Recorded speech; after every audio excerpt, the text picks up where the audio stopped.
Hello, everyone, and welcome back to another episode of the CoachCon Podcast. So we're up to episode 28. I'm joined by my very good friend today, Josh Errington. So the last few weeks, it has been just me on my own, kind of rabbiting on that kind of thing, but I'm very much wanting to ramp it up, particularly on the guest front. Certainly as well, with myself, as you guys know, on prep at the moment, coming up to a show, getting as many people as I can that are in this space is going to be not only good for me, but I think certainly in terms of content. So, Josh, welcome, my friend. Thank you very much for coming on. Do appreciate it. Thanks for having us, mate. Pleasure. Awesome. So, before we get into it, give us a little bit about yourself for those of us that don't know too much about you just yet. Oh, I'm probably the most hated man in the gym space. Not I've got at an all. opinion on everything. I've got an opinion on everything and I everyone. can't wait for I this. think I'm like Marmite, mate. People either love us or hate us. I don't think anyone doesn't have an opinion, if you know what I mean. I think everyone has something, either good or bad to say, which I like. Certainly. But for me, mate, it's all positive, and I'm sure for a few more of us, it'll be all positive after today. So, for yourself at the moment, you have became a coach. How recent was that you transitioned into coaching?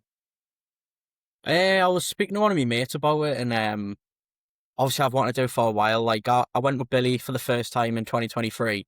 Mm-hmm. And I said to Billy that I wanted to start. It's always something that I've been interested in. I've always like thought about PTing and stuff, but then when I came to Ultra and like started speaking to online coaches and stuff, I was like, oh, there's like another avenue to go down, and I was interested in it. But then I never really got started. Ended up leaving Billy because of like family problems and stuff. Like something happened, and then left him, and then ended up coming back. But before then, so it would have been like June, July last year, I think. But I just said to one of the lads that I wanted to start, and then a mutual friend of this person who I told had messaged us and said like, "Oh, I've heard that you're going to start. I want to be your first client." He was like, "I'll be your guinea pig," and I was like, I kind of turned down a client before I've even started. So I was like, "Do you know what it is? It's one of them things where you're like, I'll start on Monday. I'll start when this happens," and you're waiting for the perfect settings, and that's never the case because that's just life. There's always going to be something. So I was like, "Do you know what it is?" Me and my lass went for a walk, and I was giving her this speech about how she should just do this, that, and the other. And I was like, "Do you know what it is? I'm just gonna take my own advice and actually do it myself." You've got So it. yeah, then I just got started, and then I've had a few clients, a few results, and yeah, it's going decent so far. Fabulous. Yeah, it's the thing is, it's getting into the space is easy, but then kind of staying there and producing the results and everything like that, and then the content game and that kind of thing. I mean, for me, I kind of did it a little bit not the wrong way, but I relied too much on mentorships and stuff like that rather than just asking people, asking mates. I thought, no, I'm gonna look at this, thing for all this money a month, and I'm gonna try that. And I think the way you've done it's a lot more sensible. Is speaking to people, got your mates involved, getting some results. Obviously, you've had a very good coach to kind of see how his systems work and everything like that. So it's definitely the right way to go about things. So would you say that the online coaching is something that you want to do like full time eventually? Is that the goal? Because you still work at the moment as well, full time. Yeah, I work as a delivery driver, so I'm trying to like transition out with that, and even if I can like drop the odd day here and there, and then fully move over, that would be good. But that's probably something that's going to take time. I'm not expecting like, oh, this year to be a full-time coach. I've only just started, and Yeah, I like to keep me fit on the ground. You know what I mean? Like I'm quite realistic. Like, yeah, obviously I want to be a full-time online coach, and I think it is possible, 100%. But it's just a case of taking the time, and I don't think there's any point in rushing anything, because I think if you rush somewhere, like you're gonna get there regardless. It's about enjoying the journey, isn't it? Instead of rushing to the certainly. destination. So Yeah, I mean, for me, I've been at it a while. I've made plenty of mistakes along the way. I think pivoting with content was something that I was doing. I was trying one thing. If it didn't really work straight away, I tried something else. And I think when I counted up through my Instagram, I think there was around 13 different styles that I've tried, including like things to do with even different environments. I've done stuff, obviously, I count the podcast clips and things like that as content as well. So it's just saying what works and what doesn't, but ultimately trying to build a little bit of trust with audiences and things like that, because we know ourselves as well. There's a lot of rubbish that is online, so it's trying to get through that first, isn't it? yeah, I think that's the thing, isn't it? It's just a massive. It's like a sales game, isn't it? Like for most of the part, like a lot of these coaches that are successful are going out the way to like message people and poaching other clients from other coaches, and it's a nasty game. Like when you get into the nitty gritty part of it and you start asking questions about people who've been in the game for years, and you hear all these stories and that, it's like Mm. it gets a little bit it gets a little bit rough. Some people like to play dirty.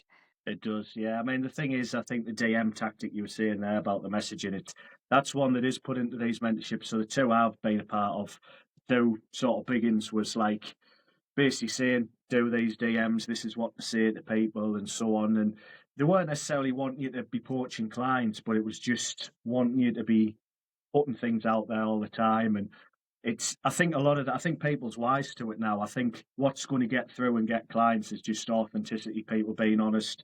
And I think the thing you've done very well, Josh, is, and something I'm very much trying to take inspiration from now, of course, with what I'm doing, is just how you've shown your own journey. You know, you've done the YouTube, you're doing, obviously, of course, did amazing with the show and everything like that. So talk to us a bit about that, what's been the mindset behind showing your own journey and putting yourself out there.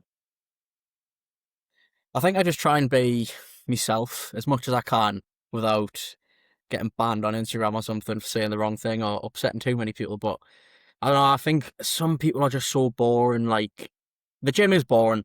It's monotonous. It's every day. Like, it's the same food, doing the same training. And sometimes, you know, like, I'll be in the routine of it. And sometimes I'll sit back and be like, I've done this session like 100 times, or I've eaten this meal like 100 times. And Yeah. some days I don't want to eat it, and some days it is enjoyable, but you just do it regardless, you know what I mean? But I always just try and, make people laugh or put some jokes in here and there, and it's just have a bit of crack, and it doesn't have to be that serious. Like, yeah, bodybuilding's a disciplined sport or hobby or whatever you want to call it, but you can still enjoy the process of it. And there's parts, like, I'm in the off season now, so it's like it's not that serious. Like when I was in prep, it was like, right, if I don't do my steps today, then someone's someone's getting it. Do you know what I mean? Like, Yeah. I need to make sure that everything's getting done, like just being like a soldier, almost like regimented. Yeah, 100%. And I think what you touched on there about the bodybuilding being boring was, I think what you were saying. It's like, Yeah, but to some people though, that can be entertainment. They want the it's kind of the thing of using Instagram to show the journey, show what you're doing, and people get interested with that. I know for me, when I was putting on, well, I still put it on now, of course, getting up first thing on the morning, getting the steps in, I used to think before people start responding to it, of the thing of like, this is what he does now. It was just like, oh, why am I putting this on? Who gives a shit?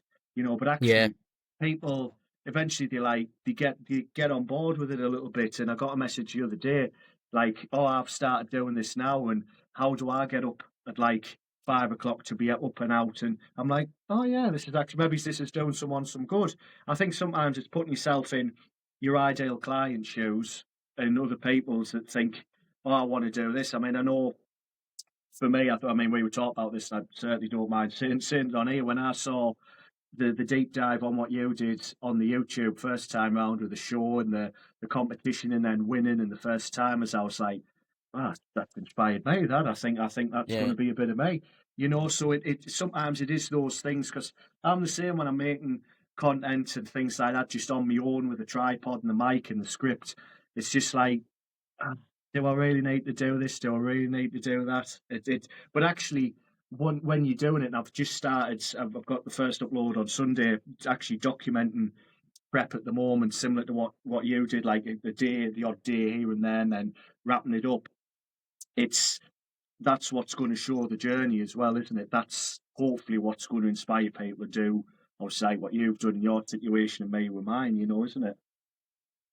I mean, even if you inspire like one person, I think it's a win at the end of the day. And the way I was saying it is like, oh, like people have documented the preps like 100 times, but maybe you could just give some sort of a different insight. Like the stuff that I was talking about, I don't think that other people were talking about it. Like, Mm. I don't know, like just some of the stuff with like the um what was it like when I done my show, I was like washing up with like washing up liquid, fairy up liquid or whatever it's called, fairy liquid, washing it all off, and that I didn't know that, and it gets the tan off like rapid. Yeah, But Liam Watson told us that, and I was like, oh well, I'm gonna put this on my YouTube, and then I can pass this on to other people. And I was like, it's actually a trick, because I imagine coming out your first show, you're like, oh, I've got tan all over my hands and whatever, and it's not gonna come off. But that's just a nice little insight of something that you could use for yourself, and yeah, obviously 1,000,000%. it's just your own experience, and it's nice to go and look back on it. Like, even if no one watches it, I can always go back and watch my prep videos and see how I was feeling on certain days. And I even done it like the couple of months ago. I think I watched them back, and there was a bit where I was walking around and I was saying like, I stormed out of the house because I just got on them walking pads and I couldn't set it That up. was it. Yeah, Yeah, I and I did just everything stormed like that. out. Yeah, and I was like, oh, I feel sorry for Beth. Like, That she's was it. having to Yeah, deal with the mood swings and everything. And obviously, like, now me and Beth are just fine, like, because yeah, yeah, I'm not having the hunger tantrums and stuff. But it's funny to look back on. I think it makes people realize, like, that's one thing, is like making sure your relationships are all in order before you even start and stuff, yeah. because it will be tested 100%. Yeah, that's something I'd love to touch on with you, Josh, if that's all right. You know, how did you kind of set the expectations with Beth on like what prep's going to be like, the protocols you're going to be doing, how it's going to look? What was the obviously give us whatever detail you like, but I just think it'd be great to know sort of how having someone strong behind you like Beth and you know can help influence a prep rather than doing it all yourself. Can you give us a bit about that? I mean, obviously Beth goes to the gym herself, and like we train together, and she's like getting more into the bodybuilding stuff. She wants to do like wellness. She was like inspired as well, like going to watch the show. Mm, She was like watching the category that she wanted to do, and she was like, I can do that. And I was like, I knew you would. As soon as you see that, you'd get inspired. But it's obviously good to have someone like that who goes to the gym. She was like cooking my food and stuff, because you're so food focused, being around food all the time. I was like, I don't want to cook today. Like, it's just having all that food in front of you, and then you're like rationing it out into like small meals when you're like doing your meals. meal preps. Yeah, Sometimes I'd be like, oh, can you just do this? Can you just do that? And she would. yeah. Um, Obviously the prep wasn't planned. Like, Billy just said, oh, I'll. I was on a cut, and I've sent him some photos. I never take checking photos when I was doing my own coaching, because I don't like them. It's like Uh, your true yeah, physique. So I was like, oh, I never take them. I was like, do you know what it is? I'll take some photos. And I was like, oh, I'm actually looking pretty decent. And I sent them to Billy, and Billy was like, please let us prep you. You're like so close. Like, just let me take the wheel and guide you for that last bit. And I was like, yeah, go on then. He sent us a Loom video and was like, let's do this show, that show. And I was like, oh, it got us fired up. So I was like, sweet. And then we just kind of dived in. And then I think when we were like halfway through prep, when we'd done like an 8-week prep, I was like, I looked at Beth and I was like, I've just bought trunks and signed up for a show, and I just didn't think, I just did it. Like, yeah, I was like, oh, it was almost like falling down a hill. And then when you got halfway down, you're like, oh, I'm falling. Like, yeah. I just didn't realize what was happening. And then obviously it just comes round. But I think next time we'll be a lot more prepared for that side. Like, Mm, we did have a lot of arguments. mm, And even like before meals and stuff, I'd be like really snappy. I'd be like clock watching like 6:30, 7 o'clock for like meal 3. mm, And if like that didn't get in at that time, I'd be like getting a little bit snappy. Then I'd have my food. Then I'd be like, oh, look, I'm sorry. It's because of this. But it would be like constant. And I was like, I hate that. I think that's more on who you are as well. Like, I can mm, be quite reactive. So you might not have that issue if you're a calmer person, but that's something where I came out and I was like, I want to change that about myself, because that's not everyone's situation. That's mm. me. That's a personal thing. That's a personal issue. And like, I say that people saying like prep, you shouldn't like make prep other people's problem. Like, you've chosen to do it, and it's a privilege to do it. So like going out and venting your like anger or frustration out on people because you're hungry and you haven't had a bit of food. It's easy to sit here and say it now, but your head does go a little bit when Yeah, you're literally starving yourself. I think just to add to your point, I think for me, even though I've had this booked for weeks now, and I only announced it sort of Monday, and I think for me, it's just been everything's been running great, and I'm starting to get already just that little bit of anxiety, like everything's going a bit too well here. You know, it's like, and as I say, even the hunger thing, I've been absolutely fine. Like food isn't ridiculously low, cardio's not particularly high. I think the idea that I've got is just try and get ready with weeks to spare where I can just not chill, but just be ready and kind of maintain as best I can. Because I think Yeah. the way, I mean, you'll know more than me, but with the PCA side of things, the way it falls is the universe qualifies like a week later from like my show, and then the universe. So depending on, I think, how I place it the first time, is I don't know if I would then need to kind of maintain another week for that. I don't know if I've got that right, or I need to probably read it properly. But I wouldn't know. I wouldn't have a clue. I wouldn't be able to no, prep myself. If it wasn't for no, Billy, I wouldn't have done it. And I'm really thankful for like what he did. He did as a yeah, massive. He did it as a golden favor. Like, and he gave us one of the best days of my life. Um, but I would never be able to prep mm, myself. I know for a fact I wouldn't be able because I'm way too emotional, and I wouldn't be able to look at my physique and separate me from like the yeah, coach and the athlete aspect. Like, I couldn't be uh, like, oh, I need more cardio if I'm yeah, tired. Do you know what I mean? Or I would be like, oh, I look really flat. I'm gonna give myself a refeed when it's probably not needed. yeah. I would never be able to do a prep on my Uh, own.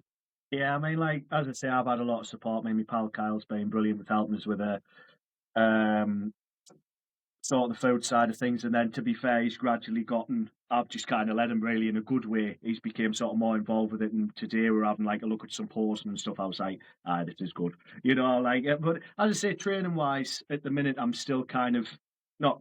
Wouldn't say doing my own thing. It's doing my own thing with purpose.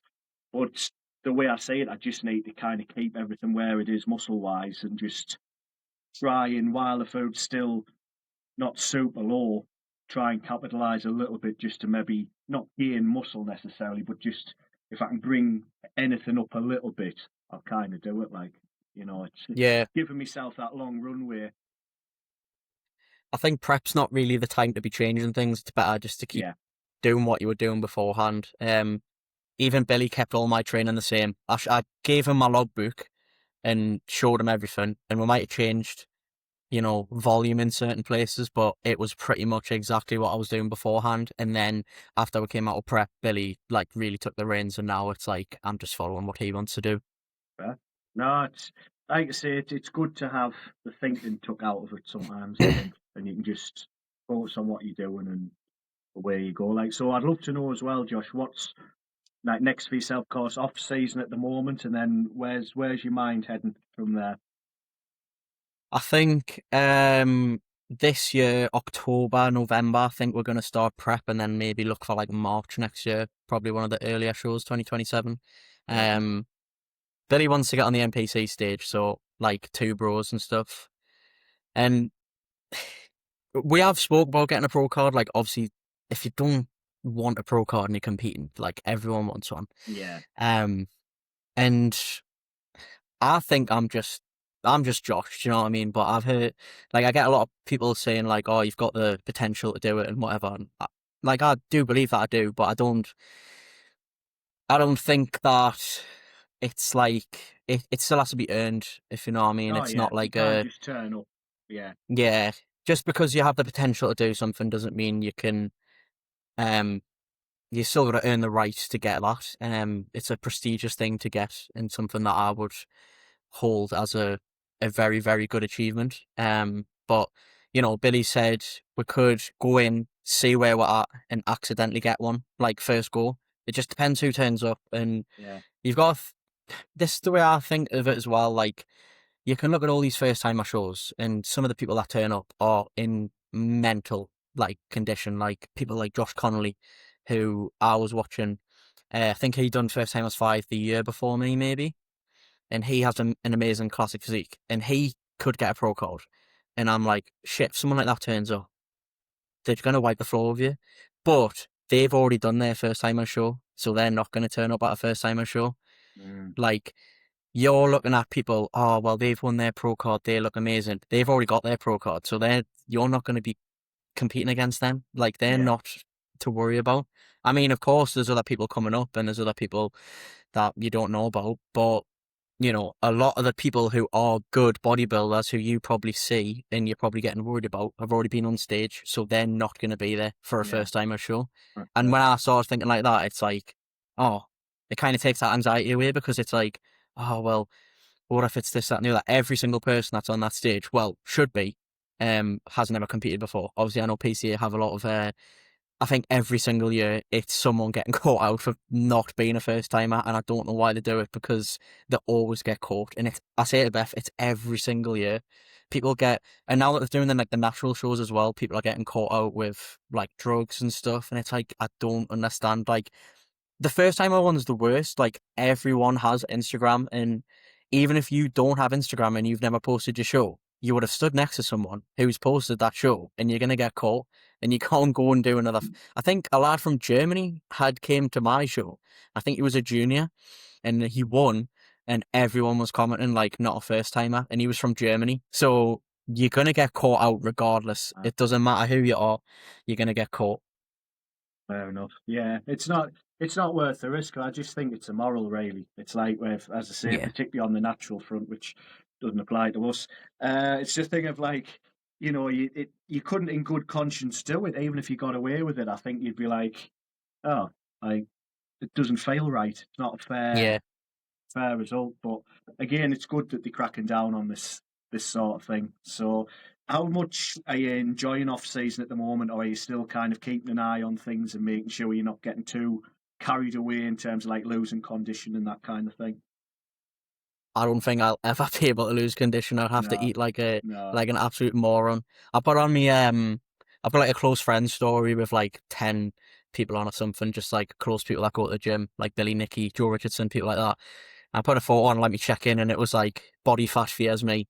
And Billy literally said it in my check-in the other day, like body fat does fear you. Like I got quite fat and watery after show because your body's so responsive, and I was like, I'm gonna go and have this and this, and I had like notes on my phone. I had it all planned out. I think I've still got it on my phone actually. Like I had each day. I'll have a look if it's still on my Go notes. I on, had like yeah. each day of It's going to make what me I was gonna hungry. do. Go on. I didn't even do it all, to be fair, but we is it show day. Oh, the show day, Five Guys, Millie's Cookies, Papa John's, and the Domino's. Couldn't decide which one I wanted. I did get all them. Um, then I had like maybe ice cream. Didn't have that. Nah. Lovely breakfast. Greg's, Starbucks. Then I wanted to get a pizza and put a Chinese on top of it. And I was like, I know that this is disgusting, but when I was on prep, I wanted it. But then when I came out of prep, I never had it because I was like, You're a that's bit weird. taking the mick that. Um, Yeah, and then there was just like Nando's and stuff, but there was so much. Then I had like loads of snacks, like pancakes and stuff, and then I never even went and got them because you just get full so fast. Like I Yeah. remember going for my lovely breakfast, and even the Domino's on the night time, I got bloated, like really bloated.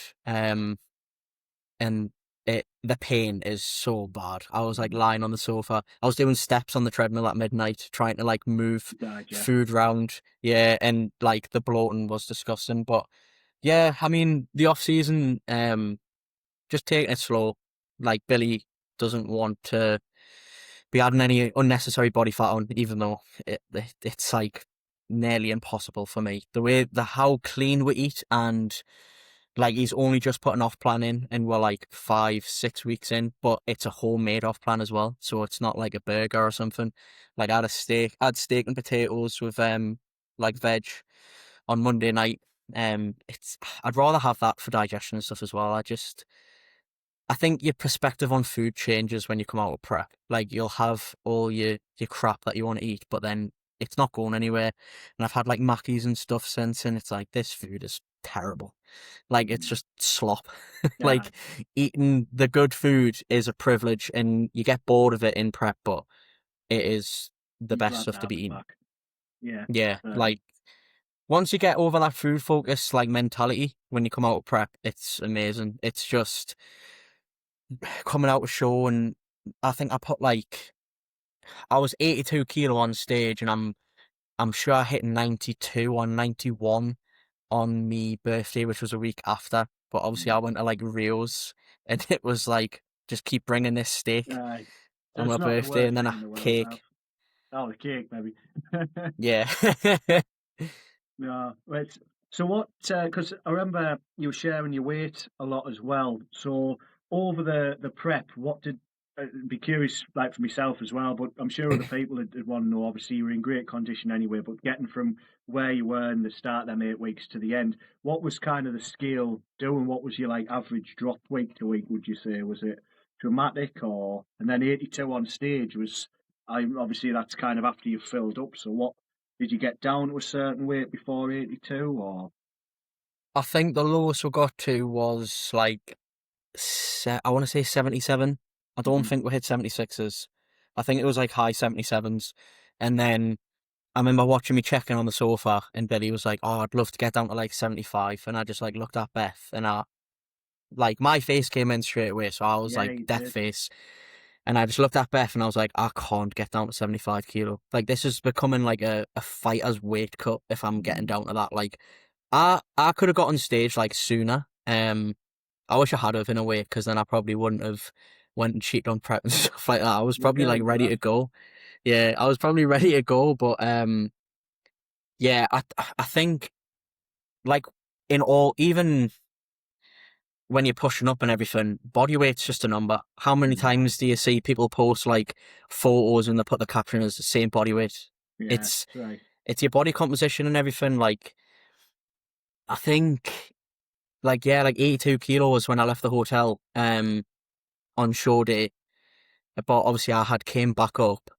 Um, but obviously we're still lean and in really good condition. I don't think you should look to get down to a certain body weight or anything. You've just got to go with the look, because if you go, I think if I'd have went down to 75, I would have like started to lose muscle and fullness. Mm. And Billy likes to call us Mr. Bubbles. I'm always full Yeah, constantly, and I never struggle with a pump or anything. And I think if I had have went down to something like that, which is not like extreme, like I could have, but I just feel like it would have been like detrimental to the look. yeah, fair enough. No, I appreciate that. And as I say, you did drop it in there, the cheating on the prep. Talk us through that. Obviously the food focus is there in prep and everything like that. So what's get us up to date on that front, Josh. I was good. Obviously I cut myself, and then like me and Beth were this was the first time I had cut ever. Like, I've always been lean. Like, I've struggled to put weight on. I managed to get myself up to like just below 89 kilo. I think 88.9 was my heaviest that I'd done on my own off season. Enhanced, first time going enhanced, Hmm. and then I think that was like 8 months or something. Then I was like, right, I'm gonna pull it back. But it was so lenient. We were having like Pizza Huts every now and then. Maybe done a 2 week stint, and then we were like, "Oh, we'll go and get something." Like, it was really lenient, but I was in good shape. And then obviously Billy's took over, and the amount of videos I've seen on Instagram where it's like, "Don't prep on your first cut." Like, I understand why, and I wish I never listen to anyone anyway. I just do my own thing because I'm Mm. just Mr. Arrogant. And I was like, "Oh, it'll be fine. Like, it won't affect me." But it does. And yeah, I was fine. Then Billy took over. I was so locked in, and then I think we got to like 3 weeks out. On the day, I think it was literally 3 weeks out to the day, and my head just went. I had a bad day. I just felt like everything was on top of us. I ended up reversing my car into a fence. Didn't damage my car, but after that, it just something went, and I was like, right, that's it. I'm getting some squares bars, and then I had them. I was like, I'm gonna have two squares bars, and that's it.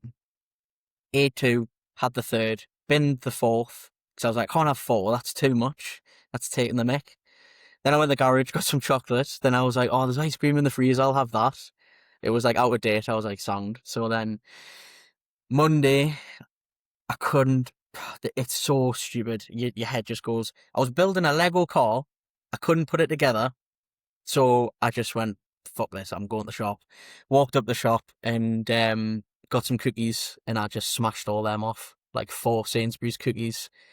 And then I told Billy, and then he was like, "Oh, I know that you have." I was like, "You probably know what I've done," because each day I think I was checking in more and more often at this point, and I think I was checking in like every day, and I was just lying on the scale weight and stuff. I was like weighing in at a certain weight, and then I was like, oh, I'll take like half a kilo off.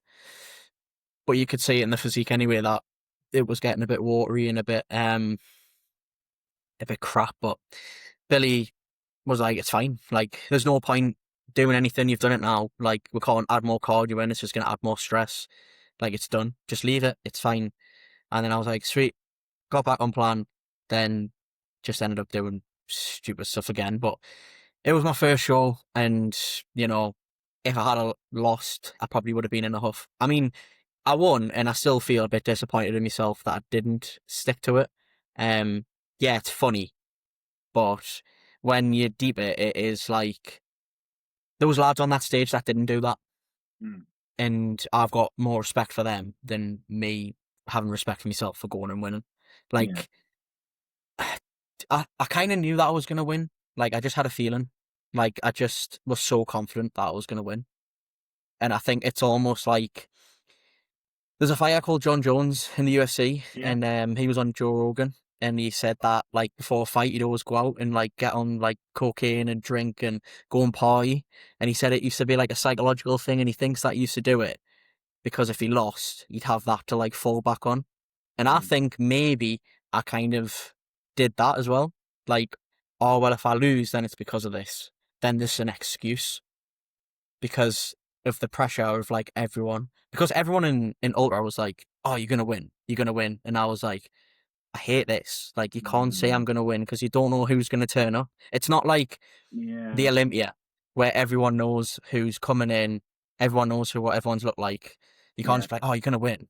Like, yeah, I look good, but you can't be like, yeah, you're gonna win. Like, that's the pressure was. I think it got to us a little bit, and I kind of snapped. Yeah. No, it's.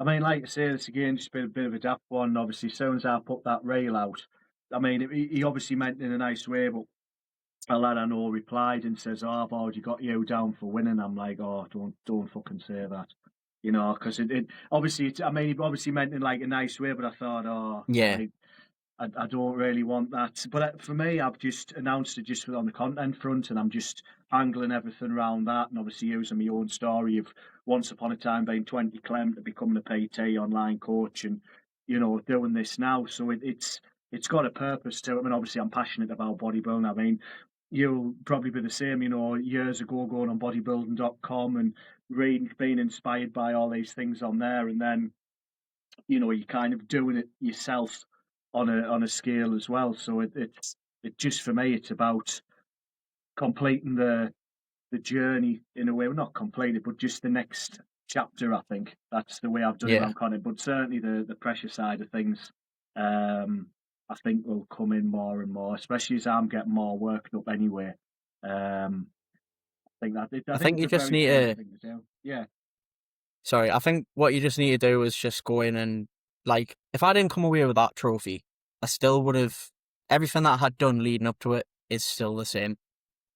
Like, nothing changed. Like, as long as you go in, give it your all, present the best possible package you can, at the end of the day, it's a decision. Like, the judges, it's preference. Someone might like your physique over someone else's. You might have more mass, they might have more condition, and on the day they might go with the condition over the size that you might bring in. And it's like you can't control that. Like, I used to sprint, I used to be a runner. That's time based. It's a fact. Like, who is the fastest? You won because you know it is a statistical fact that you were quicker. Like, if you get on a bodybuilding stage, it's a opinionated sport. So no matter what you do, you can't control the outcome once you go up there. Well, the only thing you can do is, you know, get up there, smile, and enjoy it. And yeah, that's what I would say. That's probably my biggest advice to you. Go up and enjoy it, because I went on stage, every single lad I went up with, not one of them like cracked a smile. You would think they were getting forced up there like by yeah, gunpoint. I mean, obviously it was easier for me. Like, when we got called out, I was centre stage for the full routine, and I knew that I was going to win because I didn't get moved from the centre. So I was like thriving in it. Hmm. But even when I went on the first time, I was still smiling. I loved it. Before I went up onto the steps, I was like, oh, I don't know if this is for me. It's a bit weird when you're backstage, you're pumping up with people, it's crammed, you're doing press ups on the floor trying to get a pump, people are walking over the top of you, and it's like, this just feels so unorganized. And I was like, I don't know if this is for me. I mean, I'm happy that I'm here. And then, you know, I was on the steps going up and I was looking out at the crowd and I was like, I still don't know if I'm enjoying this. And then as soon as I went on stage, I was like, yeah, this is for me.